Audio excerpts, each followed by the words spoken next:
Hello, everyone, and welcome to another Falcons Weekly Webisode. This time, coming to you inside the head coach's office inside the Mass Mutual Center, along with head coach Rob Riley, Damon Markiewicz, and we figured we'd abused Bruce enough this summer. We figured to bring the head coach on here. Training camp's just about around the corner. Figured to bring you on, Rob, and talk a little season. I know you've had a long summer, but I know you're eager to get going here in the fall as well, with camp about a week away. Well, I think once September rolls around, obviously summer's over, and it's time for us to start preparing for Traverse City and our rookie/development camp here coming up, where we get a look at a lot of our young prospects, and at the same time go back to Columbus for training camp. So it's a pretty exciting couple of weeks here. Sure. Damon Markiewicz along with Rob Riley inside the Mass Mutual Center, inside the head coach's office. Another few weeks, this place will be swarming with players.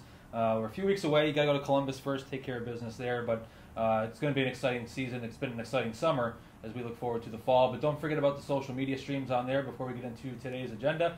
Go to FalconsAHL.com. Check out the official Facebook, official Twitter. It's updated hourly, daily. It's been a long, long summer, busy summer. We're into September now, and we're looking forward to an exciting fall. And Rob, I know you've had a summer here. You've been around the office quite a bit. It started pretty much day one for you as soon as last season ended.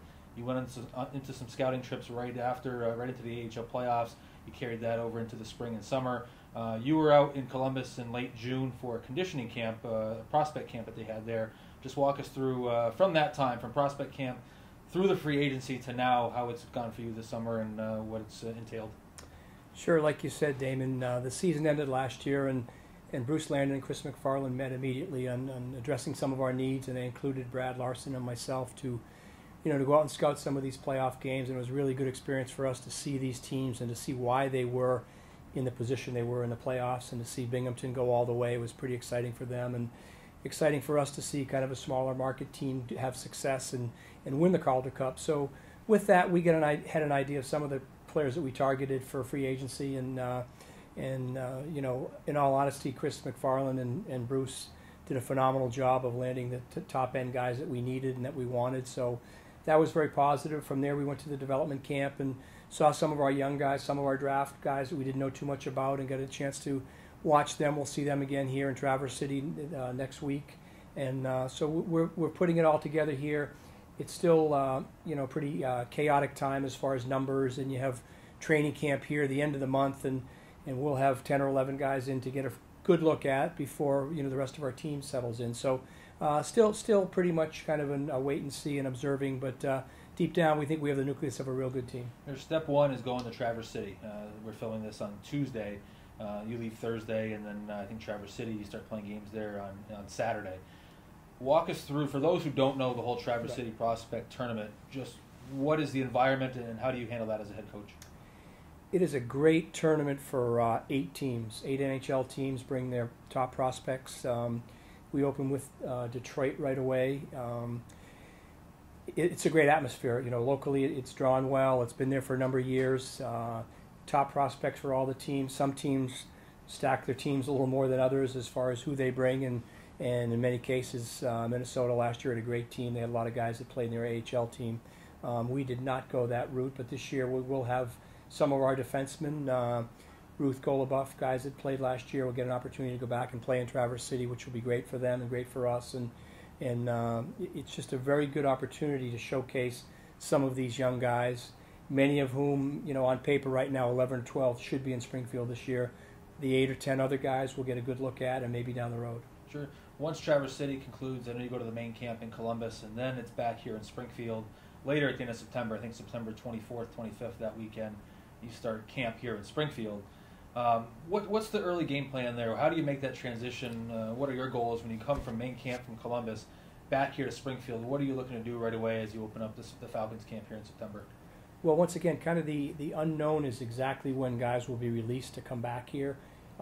Depending on how well they do it in Columbus, sometimes guys are kept longer. So we have kind of a game plan, but it's obviously subject to change. We'll come back here with, like I said, 10 or 12 other players ready to play our first exhibition game against Worcester that Wednesday night.